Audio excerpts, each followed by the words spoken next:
how can we go about making our testable questions as strong as possible? And we can use the SMART acronym, where it is specific. So we don't want to be too broad with the question. The narrower in focus we can be, the better. That's why we avoid the kind of why. It's also why we avoid the is, because is a yes, no. And so that's too narrow. So we're going for that kind of Goldilocks in between of our other question stems. So the S is specific, the M is measurable. There are either currently data sets available, or you can go out and collect the data to investigate the question that you have. You can't just look it up in a book or Google it. You need information to be able, you need measured information to be able to investigate the question. The A is achievable.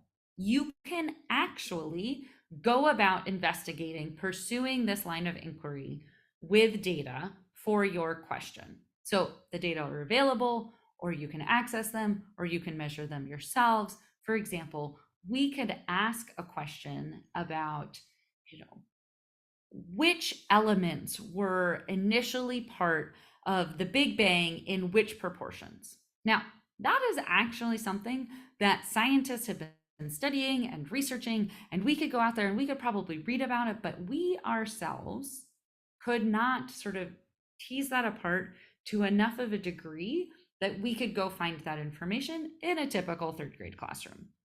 Great question. So we might steer that to be like, oh, let's do a project to learn about what we know so far about the Big Bang, or what we know so far and what we still don't know about the Big Bang. Awesome. Go check that out. But that's going to be hard for a third grader to collect their own data or to make sense of data out there to investigate. The R is relevant. So who cares and why do they care?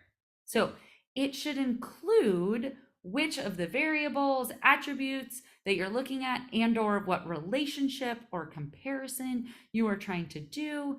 And here's the kicker for our learners: less is more.